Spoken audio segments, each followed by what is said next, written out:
In this video, we will look at the best ways to improve your Writing Task 2 score for the IELTS exam. So let's begin. Okay, so Writing Task 2 can be extremely difficult to answer, especially if you don't have that much experience in writing essays. But don't worry, because I have compiled a list of the best tips, and if you stick to these tips, your score will significantly improve. Also, make sure you stick around to the end of the video because I'm going to tell you on how you can win a free IELTS Writing Task 2 review by myself. So I will have a look at your essay and I will give you your predicted score. I will also give you feedback of your strengths and areas of development. So make sure you stick around to the end and I will explain how you can enter that competition. Now, let's get straight into it. So the first tip to increase your IELTS Writing Task 2 score is to plan your essay. Now, that sounds really easy, but what does that mean? So in your writing exam, you will have 1 hour, okay, 60 minutes. Those 60 minutes are split into 2 sections. So 20 minutes are allocated for Writing Task 1, and then the remaining 40 minutes are for Writing Task 2. So remember, we're focusing on Writing Task 2 in this video. So those 40 minutes, you want to split them in the following way. So the first 5 minutes, you will plan your essay, and I will tell you exactly how to do that, so don't worry. The next 30 minutes, you will use that time to write out your essay, and the final 5 minutes, you will use to proofread your essay. Now, proofreading is basically where you go back to the start of the essay and have a read of your essay just to see if there's any mistakes that you've made. Maybe there's some punctuation errors that you need to fix. So the final 5 minutes is used just to proofread. So this is how we can plan our essay. So we're going to jump straight into my screen here and I'm going to show you exactly how to plan out your essay. Okay, so the first step would be to highlight the key terms in the general statement and the question. So this is the general statement and then this is the question. So let's read it first of all. Some people believe that the internet has brought people closer to each other, while other people think that the internet has made people less sociable. Discuss both sides of the argument and give your opinion. Okay, so let's highlight the key terms. So the key terms would be any instructions. Okay, so discuss both sides of the argument. So now we know that we need to look at the advantages and disadvantages. So let's highlight that. And then we also need to give our opinion. Okay, so let's also highlight that. Now we can highlight things from here. Okay, so some people believe that the internet has brought people closer. Okay, so you could highlight that. Let's just highlight it in this case. And then other people think that internet has made us less sociable. So now we've highlighted the key terms. Right, so step 1 would be highlight key terms. Now step 2, and this is the most important part, is write out 3 points for the advantages. Okay, so that would be for paragraph 2. And then write out 3 points for the disadvantages. So paragraph 2, we would look at the advantages. So let's list 3. Okay, so one definite advantage is through social media. So that's one advantage. Another advantage is video applications such as Skype. Okay, so we can even mention that in brackets, Skype or FaceTime. Okay, then our final advantage is people use the internet to find life partners. Okay, right, so there's our advantages. Now remember, we're only making notes, so we don't need to go into too much detail. So let's do the same thing for the disadvantages. So 3 points here. Now one very important note, and that is that you don't need to use all the advantages and disadvantages that you write in your plan. This is just to log your ideas. One of them is that people spend more time on the internet than quality time with their friends and family. Another disadvantage is that people have cyber friends who they have never met, and these people can often be fake friends, okay, or they can lie on the internet. So let's write that down, okay? So now I'm only going to write 2 just for the sake of this plan, but you can write 3, okay? So now we've made a quick plan. Now let's go straight back to the video. Okay, so now the benefit of planning out your essay is that if you ever panic or your mind goes blank in the middle of the exam, you won't need to worry because all of the information will already be written down. So as soon as you've done your first 5 minutes, the rest of the 35 minutes should be a lot easier. Now, the benefit of following a plan is that if your mind ever goes blank in the essay or you start to panic, you don't need to worry because all of the information will already be written down on paper. Now, the next way to increase your writing task 2 score is to use paragraphs. Again, that sounds really easy, but what do we mean by using paragraphs? In writing task 2, you should use 4 paragraphs.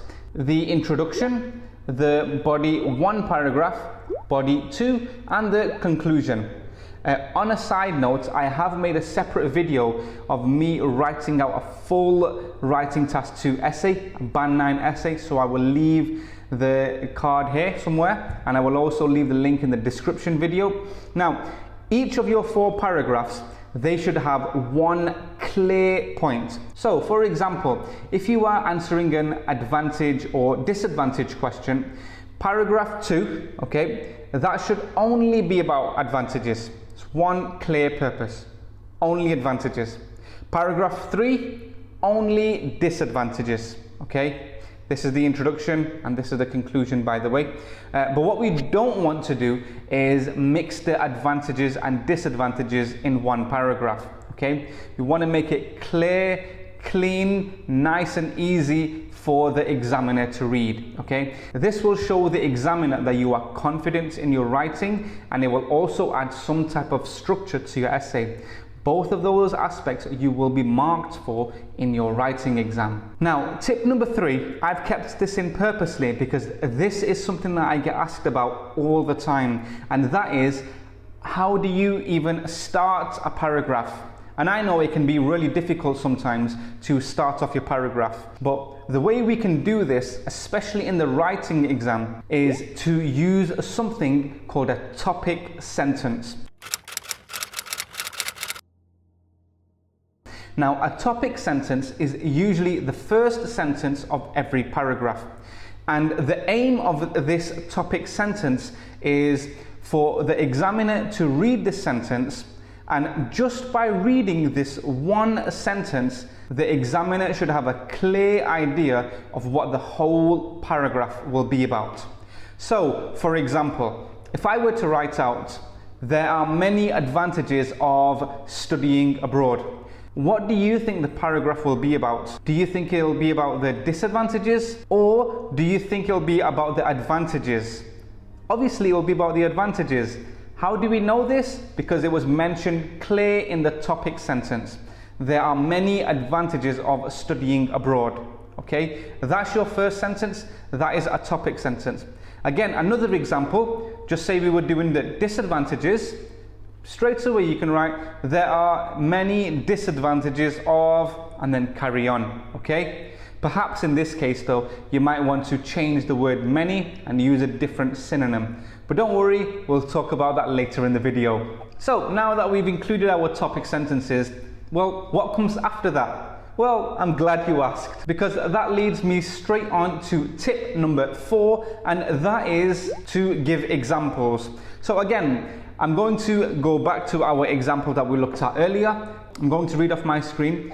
One of the advantages of studying abroad is that students will become more independent. Okay, so you've listed your advantage. Now you want to build on that by using our example. So now this is where we will add our example. So you can straight away say, an example of this is that students who study in foreign countries are more likely to carry out tasks independently as opposed to rely on others. Okay, so now you've added your example, so we're off to a very strong start. Now let's build this and make it an even better essay. So what we can do now is topic sentence, example, and then a supporting sentence. A supporting sentence just basically supports the previous sentence. It just adds more strength to it, okay? Now, let me give you an example of one so it gives you a better idea of what a supporting sentence is. Just on a side note, the example sentence and the supporting sentence, you can swap them around. So here is another example of a supporting sentence. Studying overseas has many advantages for students. That's our topic sentence. Firstly, it would give students the experience of other markets, cultures, and perspectives. So there's our examples, okay? Now, here's our supporting sentence. This means that those students with overseas experience would become more attractive to prospective employers operating in the increasingly globalized world. Okay, can you see there? We've given our advantage and then we just add more information. That is it, okay? That is it. Once you've done that, you can just repeat the process. Okay, so if you were writing your essay, by now you would have done all the hard parts. At this moment, what you need to do is, after your supporting sentence, you just repeat the process. Okay, you give another advantage and then another supporting sentence and then an example. Remember, the supporting sentence and example, we can swap them around. Okay, so now that we've done it once, let's just repeat the process and add another advantage. Now, the way we can add our second advantage, and this is our next tip, is by using something called a sequence word or a transition word. Now, these are words such as firstly, secondly, thirdly, yeah? You already know where I'm going, fourthly, fifthly, and then the last one would be finally. So, firstly, one of the advantages is, and then you list your advantage, give your example supporting sentence as well. Then after that, you can write, secondly, our next advantage is, do the same. Then thirdly, our next advantage is, okay, and then do the same. Now, let's take it up a step further and build our essay even more, okay? So you've done all the steps. Now let's make it better. How can we do that? Well, we can do that by using something called synonyms. Synonyms are just words or phrases that mean the exact same thing or nearly the same as another word. For example, what I mentioned before, I said used words such as firstly, secondly, thirdly. Now, although that shows structure and you will get higher marks for that, the words, let's be honest, they're a bit boring. Once you've mentioned firstly and then you've mentioned secondly, the reader's already going to know that the next example will be introduced as thirdly and then fourthly and then finally. So we need to use higher order vocabulary. So let's use synonyms for these words. So what's another advantage for secondly or thirdly or fourthly? Well, I would use words such as furthermore, moreover, additionally, also, okay? So these words, as you can see, they're not that difficult, okay? But if you use all of these words, it just makes your essay that much better. Now, the next tip, and in my opinion, this is, I would say, probably the most important tip, and that is to write a clear and precise conclusion. So, in your conclusion paragraph, okay, first of all, there shouldn't be no extra information. It should just be a summary of the essay, or you should just conclude the essay.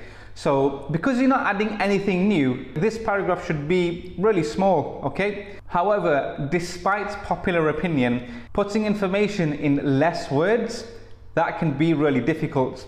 But that's what we're aiming for in our conclusion. We want to make it short, simple, straight to the point, clear, and precise. So we're aiming for around 30 to 35 words, okay? Now, the way to do this is, again, we start off with a topic sentence, so go straight to the point, and you can do that by, let's look at another example. In conclusion, it is clear to see that the advantages of using technology in the classroom clearly outweigh the disadvantages because of the points mentioned in paragraph 2. Okay, so that's just one example of a conclusion paragraph. Even this paragraph, although it's a strong one, even this can be improved, but that's just an example. And that was our final tip. So we've covered all the tips, and now it's time for the competition. So this is how you can win a free full review of your Writing Task 2 essay. Now that means that you will write out your essay and I will mark it free of charge. I will give you detailed feedback, and that includes highlighting all your strengths, highlighting areas of development, so areas on how you can improve, and also a predicted band score. In order for you to do that, all you need to do is click on the subscribe button, like this video, and leave a comment below. And your comment should be IELTS in capital letters. That is it. And at the end of this week, I will pick a winner. So again, subscribe to this channel, hit that like button, and write IELTS in the comment section, and I will see you in the next video. Goodbye.